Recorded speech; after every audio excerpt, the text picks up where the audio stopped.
Hello, gorgeous people. Well, today I'm going to be talking about a very, very important job that the emissaries give me, and an important message that they give me too. And it's really good news. I think it's really good news. So I'll tell you all about it on the other side.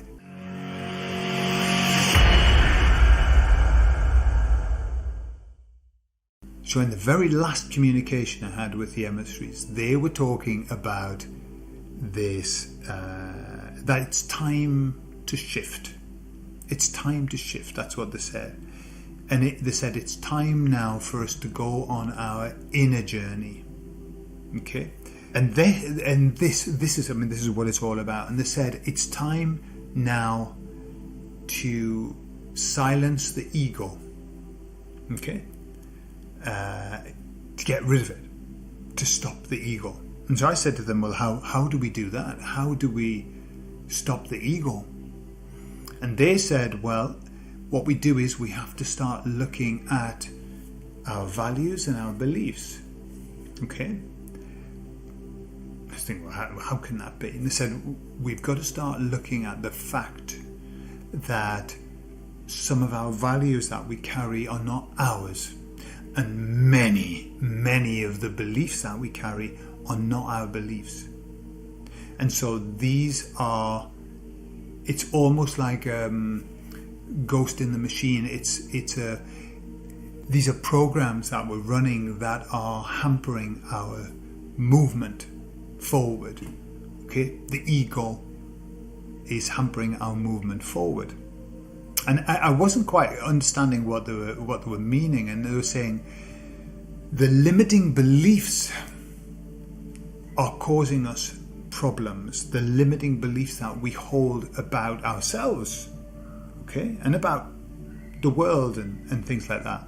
So I said, well, can you give me an example? And they said, okay, so the example would be a belief that we hold, I am a good person. And goodness, that's what I spend time helping people to get to.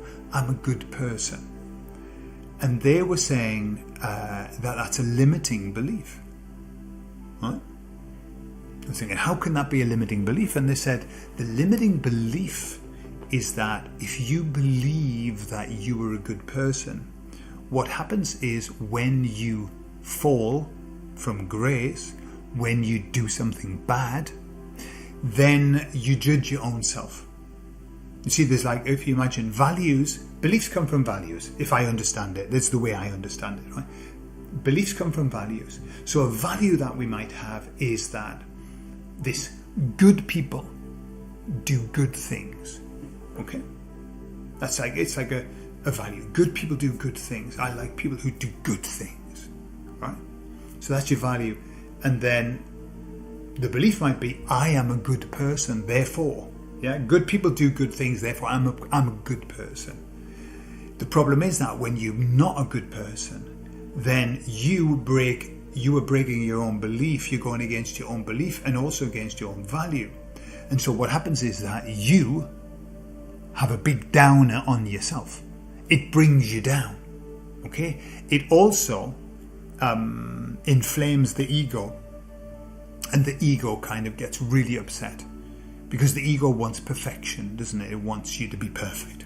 The ego wants you to be better than everybody else, and it wants everyone to be worse than you. That's what the true. When the ego's out of control, it's very, very focused on making you think that you are the best.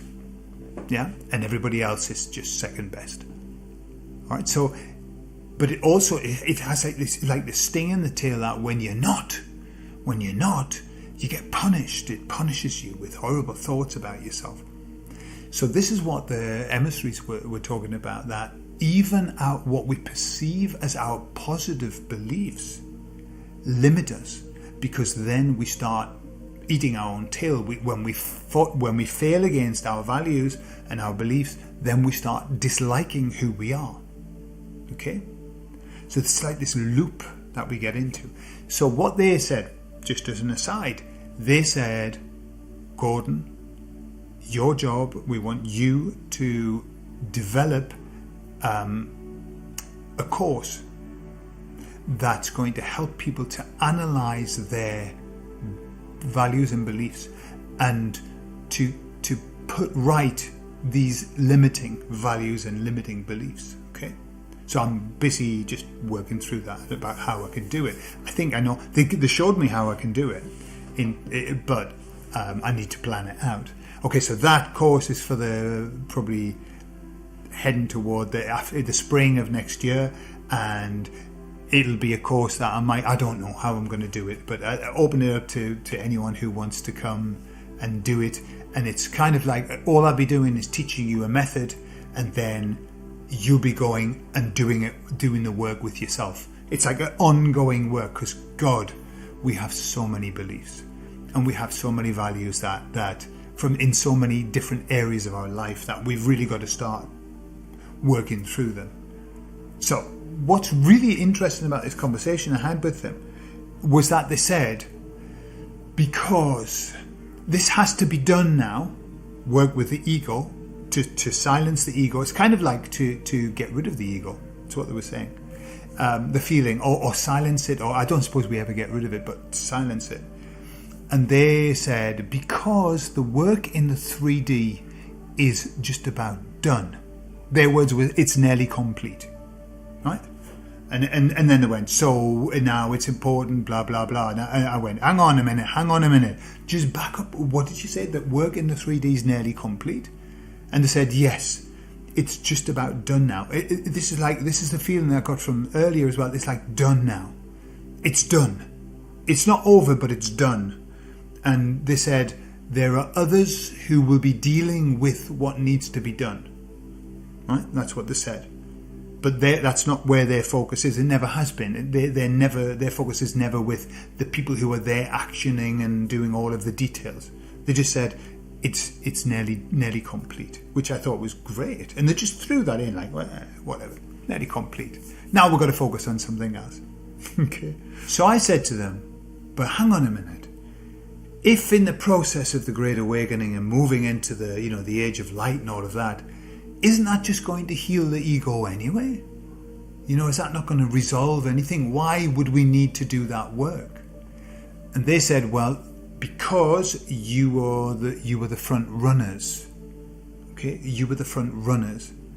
And what they said was that the process, although yes, the energies are going to start to heal people, the people still have to go through this process.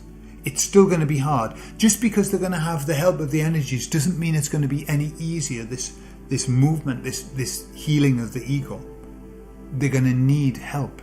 They're going to need guidance. They're going to need people who've already worked through it to understand it. Okay, because it's a tremendous loss. When the ego dies, or silenced or healed. Let's say that, because that's their words. When the ego gets healed, there's a loss to that, because the ego is like, it's been our friend all of our life. It's the little voice that tells us, that we're great and we're wonderful and all of that. And so it's like, imagine you've been walking on crutches all of your life, and then suddenly the crutches are taken off you. It's frightening. It's, you're wibbly wobbly. And so they're saying that we need to be there so that we can help. Okay, always the same message. We've got to be there to help the people going through the stages. So I said, look, I've heard a lot about the ego. I talk about the ego, but give me your take on what is the ego. And this is where they blew my mind. Okay, and they said the ego is used as a controlling mechanism during the Dark Ages. Okay, I was like, what? And they said the ego is used. On I used to have a little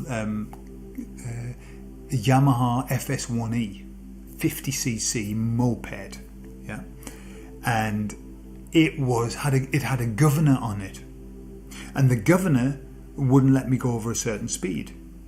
And I remember taking the governor used to be in the exhaust pipe, and I remember taking it out. And suddenly I was just like, I was incredible for a 50cc. I never realized how powerful it was. So the emissary said that the ego is used as a governor for us during the Dark Ages, so that we don't get above ourselves, or that it's like a controlling mechanism. And I was thinking, wow, isn't that incredible? And hence the fact that they're focused now, because we moved into the age of light. We've got to heal the ego. That ego's got to go. Okay? And they said that it's used during the Dark Ages to keep stability.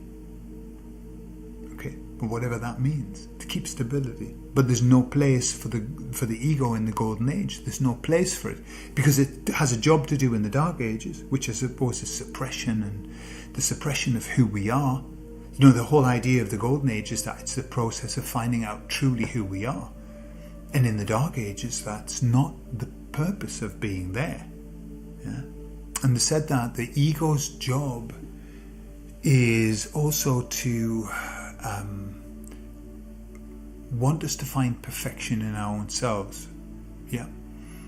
But they were saying that the only way that we can actually overcome that is by facing the imperfections in ourselves.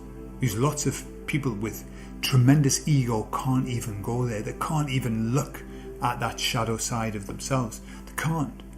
That would be like a failure. That would be like that the world would fall to pieces when if they actually recognized, you know, that they had some shit bits. Yeah.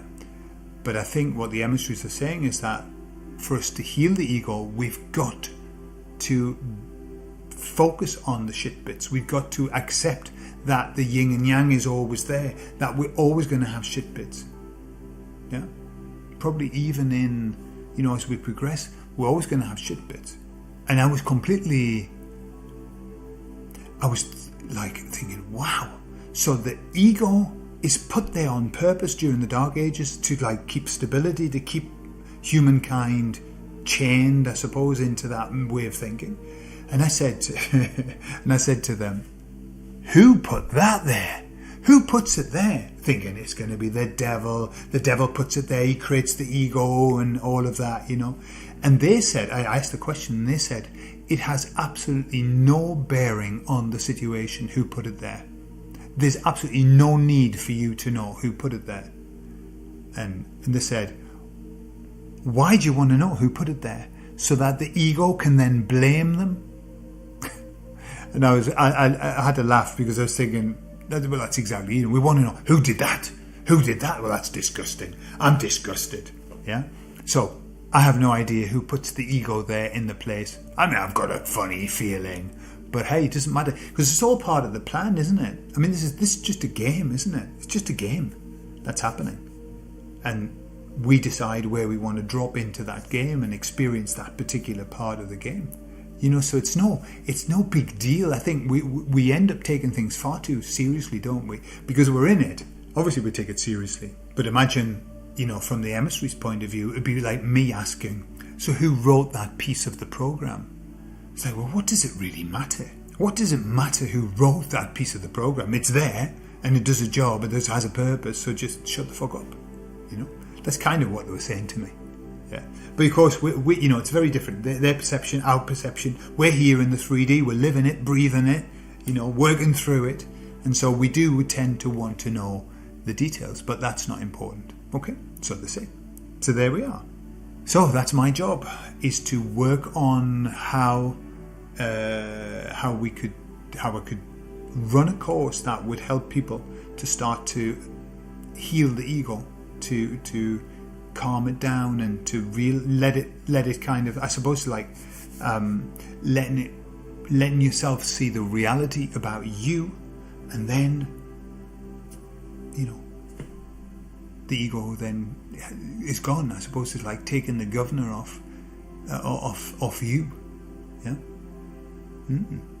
So interesting. I'm going to be giving it some thought, and I'll let you know as time moves on. Okay. I love you all. Thank you for spending time with me there. I know that was kind of like a bit off the normal, but I just wanted to share it with you because I thought there's some good points. Yeah.